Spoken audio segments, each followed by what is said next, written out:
अस्सलाम वालेकुम रहमतुल्लाहि व बरकातहू। अल्लाह के नाम से शुरू जो बड़ा कृपालु और अत्यंत दयावान है। मैं हूं मोहम्मद हफीज अंसारी और आप देख रहे हैं द पॉलिटिकल। नुपुर शर्मा के बाद मार्केट में एक और जाहिल प्रवक्ता नजर आया है जिसका नाम है अरुण यादव। इसे पैग में पैगंबर दिखता है। अरुण यादव हरियाणा में स्टेट इंचार्ज के तौर पर बीजेपी का एक बड़ा नेता है। अब इसे पैग में पैगंबर नजर आता है। कह रहा है पैगंबर। पैगंबर का मतलब होता है प्रॉफिट, रसूल, मैसेंजर। अल्लाह ताला का आदेश पहुंचाने वाले व्यक्ति को मैसेंजर कहा जाता है। लेकिन यह शराब के बगल में खाना काबा की तस्वीर डाल रहा है और समझता है कि इसी का नाम पैगंबर है। तो इस व्हाट्सएप यूनिवर्सिटी को यह पता ही नहीं कि पैगंबर क्या होता है और होली प्लेस क्या होता है। पिक्चर पर देखी जा रही इस जगह को पवित्र स्थल कहते हैं। इस्लाम में 3 पवित्र स्थलों में से एक पवित्र स्थल का नाम है मक्का, खाना काबा, जिसे मस्जिदुल हरम कहते हैं। तो ये मक्का की तस्वीर डालकर कहता है कि इसे पैग में पैगंबर नजर आता है। खैर, ये ट्वीट बहुत पुरानी है। 21 जुलाई 2017 को ये ट्वीट फिलहाल 2022 में बहुत वायरल हो रही है, जिसके तहत बीजेपी ने इस पर कार्रवाई कर दी है। एनडीटीवी की न्यूज के मुताबिक बीजेपी ने नोटिस जारी करते हुए अरुण यादव को हरियाणा आईटी सेल से बर्खास्त कर दिया है। बीजेपी ने लात मारकर अरुण यादव को बाहर निकाल दिया है। इसके अलावा अरुण यादव के अलावा भी एक और बीजेपी का जाहिल प्रवक्ता व्हाट्सएप यूनिवर्सिटी से पढ़ा हुआ एक इंसान का ट्वीट मैं आपको दिखाता हूं। यह कहता है कि मोहम्मद की पत्नी का घर की जगह अब शौचालय बन गया है। अब इस व्हाट्सएप यूनिवर्सिटी से पढ़ाई करने वाले इन बीजेपी के बकलोल नेताओं को यह नहीं पता कि इस खबर की कोई सच्चाई नहीं है। मैं आपके सामने मदीना की पूरी तस्वीर रखना चाहूंगा। यह मदीना है। मदीना का हरा गुंबद का जो आप एरिया देख रहे हो, ये पूरा एरिया असल में नबी करीम सल्लल्लाहु अलैहि वसल्लम की मस्जिद भी है और ये वही जगह है जहां पर नबी सल्लल्लाहु अलैहि वसल्लम की नाश मुबारक है और ये वही जगह है जहां पर नबी करीम सल्लल्लाहु अलैहि वसल्लम की अज़वाज मुतहरात यानी उम्महातुल मोमिनीन का घर भी इधर ही है। ये चारों तरफ से बंद है। इसके अंदर जाने का कोई रास्ता नहीं है। इसके अंदर जाने का सिर्फ एक ही रास्ता है, जो है वो गुंबद के ऊपर एक दरवाजा है जहां से आप सीधा नबी करीम सल्लल्लाहु अलैहि वसल्लम के घर में जा सकते हैं। इसके अलावा दूसरा कोई द्वार और कोई दरवाजा नहीं है। और यह बात करें शौचालय की, मदीना में जो शौचालय है इसकी तस्वीर आपके सामने है, जिसमें साफ तौर पर लिखा है मेंस टॉयलेट। अब जो टॉयलेट है वो बाहरी जगह में बना हुआ है, जो आपको तस्वीर में दिख रहा है, और यह कह रहा है कि नबी करीम सल्लल्लाहु अलैहि वसल्लम की पत्नी के घर को टॉयलेट बनाया जा चुका है। तो ऐसे फेक बात है, अफवाह है, जिसकी समझ इन जैसे जाहिलों को नहीं है। इसकी दूसरी ट्वीट भी मैं आपको बता दूं। पहले तो ये है कौन? फिलहाल प्रशांत उमराव, जो कि जाहिल ट्वीट करके कहता है कि नबी के पत्नी के घर में घर को टॉयलेट बनाया जा चुका है, शौचालय बनाया जा चुका है। ये असल में यूपी में बीजेपी का स्पोक्स पर्सन है। इसकी और भी ट्वीट है। एक और प्रशांत उमराव लिखता है कि 1 महीने की जेल होने के बाद शैतान साहब जेल से आज फिर रिहा। यह रमजान के महीने का उसका ट्वीट है। वह कहता है कि मुसलमान आखिर इबादत किसकी करते हैं, अल्लाह की या शैतान की? तो प्रशांत उमराव को मैं बताना चाहूंगा और उनके जैसे हजारों मानसिकता रखने वाले लोगों को कहना चाहूंगा कि रमजान हमारा है, रोजा हमारा है, इस्लाम भी हमारा है और मुसलमान भी हम हैं। तो रमजान, रोजा, शैतान, अल्लाह, ये सब हमारा लेना देना है। इससे तुम्हारा कोई लेना ही देना नहीं है।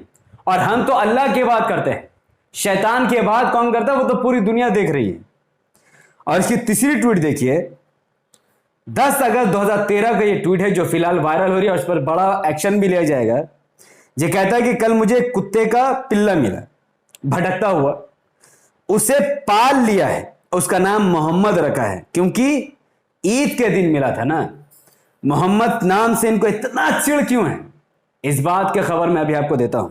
नबी करीम सल्लल्लाहु अलैहि वसल्लम की इंसानियत के हित में जो हदीसें हैं वो प्रशांत उमराव और अरुण यादव जैसे और नुपुर शर्मा जैसे लोगों को अच्छा नहीं लगता।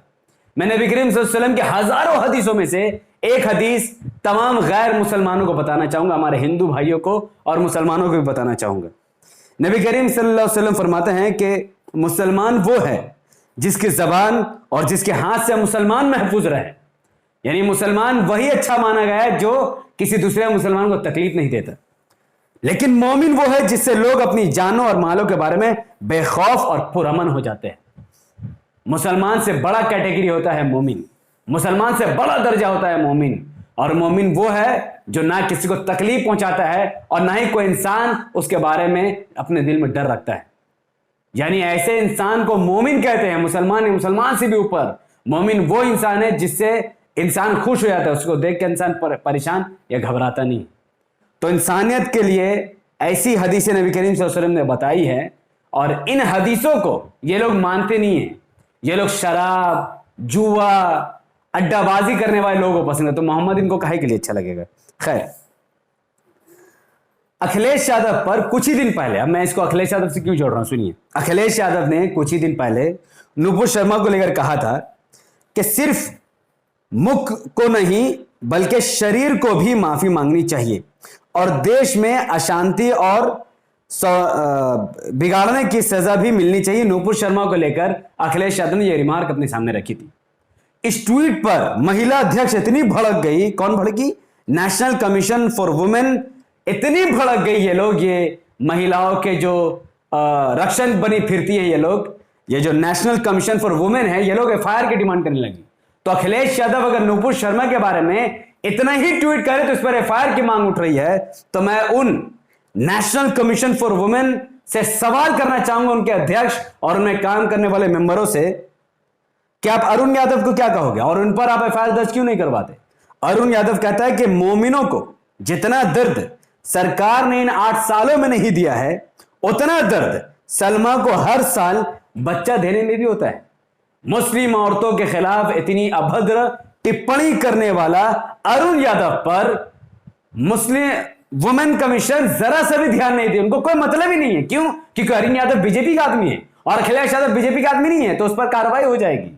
यह वुमेन कमीशन वालों का हाल है। अरुण यादव ने एक और बात कही थी कि जितना मस्जिद की खुदाई पर डर रहे हैं उतना तो बेगम दूसरों द्वारा हलाला करने पर भी नहीं डरती। तो औरतों का इतना अपमान अरुण यादव खुलकर कर रहा है, लेकिन अरुण यादव पर कोई भी महिला मेंबर, कोई भी एक्शन लेने को तैयार नहीं है। भाई, नेशनल कमीशन फॉर वुमेन किसके लिए? जो महिलाओं का अपमान करते हैं। इनको लगा अखिलेश यादव ने महिला का अपमान किया, आपने एफआईआर की डिमांड रख दी। लेकिन क्या अरुण यादव ने महिला का अपमान नहीं किया? क्या मुस्लिम महिला को आप महिला नहीं समझती? इतने दोगले टाइप के ये संगठन है, मुझे तो नहीं पता। अगर अरुण यादव पर national commission for women FIR दर्ज करवाती है, एक्शन लेती है, तो मैं इनका सम्मान करूंगा। और अगर अरुण यादव पर national commission of women FIR दर्ज नहीं करवाती, कोई प्रतिक्रिया नहीं देती, तो मैं ऐसी संस्था को थूकता हूं और ऐसी संस्था को दोगला डिक्लेयर करता हूं जो धर्म देखकर और पार्टी देखकर राजनीति कर रही है। खैर, जुबैर अहमद, आपको याद है मोहम्मद जुबैर, अल्ट न्यूज के को फाउंडर, एक पुरानी ट्वीट उनकी उठाकर 2018 के ट्वीट जहां पर उन्होंने एक पिक्चर डाली जहां पर लिखा था हनुमान होटल। तो मोहम्मद जुबैर ने इतना ही लिखा कि before 2040 honeymoon hotel, after 2040 Hanuman hotel, hashtag संस्कारी होटल। अब इस ट्वीट में जो तस्वीर है, यह मोहम्मद जुबैर ने बनाई ही नहीं है। उन्होंने जस्ट ट्वीट किया है, ना किसी धर्म का अपमान किया, ना किसी देवी देवताओं का। फिर भी मोहम्मद जुबैर के ऊपर एफआईआर दर्ज करवाकर दिल्ली पुलिस उन्हें जेल लगे। और मोहम्मद जुबैर की यह खबर, इसकी निंदा Arab News, the Washington Post, Al Jazeera और टीआरटी वर्ल्ड ने की है। दुनिया भर के मीडिया संस्थानों ने मोहम्मद जुबैर पर जो कार्रवाई भारतीय जनता पार्टी ने की, उसको धिक्कारा है, उसकी निंदा की है। उसके अलावा मोहम्मद जुबैर के साथ पूरी दुनिया खड़ी है, ट्विटर में टॉप ट्रेंड करवाया गया है। मोहम्मद जुबैर इनोसेंट है, मोहम्मद जुबैर के साथ पूरी दुनिया खड़ी है, चाहे वो किसी धर्म के भी मानने वाले हो। लेकिन मैं सवाल करता हूं नुपुर शर्मा, अरुण यादव और प्रशांत जैसे लोगों से कि तुम्हारे साथ कौन खड़ा है? तुम्हारे साथ कोई खड़ा नहीं है, लेकिन मोहम्मद जुबैर के साथ पूरी दुनिया खड़ी है।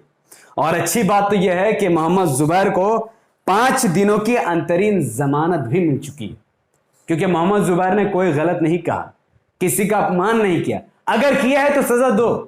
लेकिन जो लोग खुलकर, नुपुर शर्मा और अरुण यादव और प्रशांत जैसे लोग जो खुलकर एक खास धर्म के लोगों को टारगेट कर रहे हैं, खुलकर अपमानजनक टिप्पणी कर रहे हैं, उन पर कोई कार्रवाई का ना किया जाना, यह भारतीय जनता पार्टी का दोगलापन दिखाता है, दोगला चेहरा दिखाता है। यह उनकी मर्जी, आज उनकी सरकार है। अगर वो अल्पसंख्यक समाज को दबा कर रखना चाहते तो उनकी मर्जी है, लेकिन ज्यादा दिन चलने वाला नहीं है। और नुपुर शर्मा, जिसकी वजह से उदयपुर जैसी घटना हुई, नुपुर शर्मा जिसकी वजह से आज देश का पूरा माहौल बिगड़ चुका है, ऐसी महिला को मैं देशद्रोही समझता हूं और पूरे भारत के लोगों को नुपुर शर्मा के खिलाफ देशद्रोह का ट्रेंड चलाना चाहिए।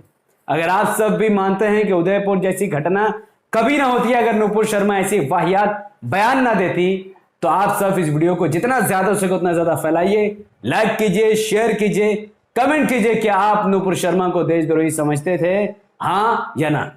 हमारे यूट्यूब चैनल द पॉलिटिकल को सब्सक्राइब कीजिए, बेल आइकन हिट कीजिए।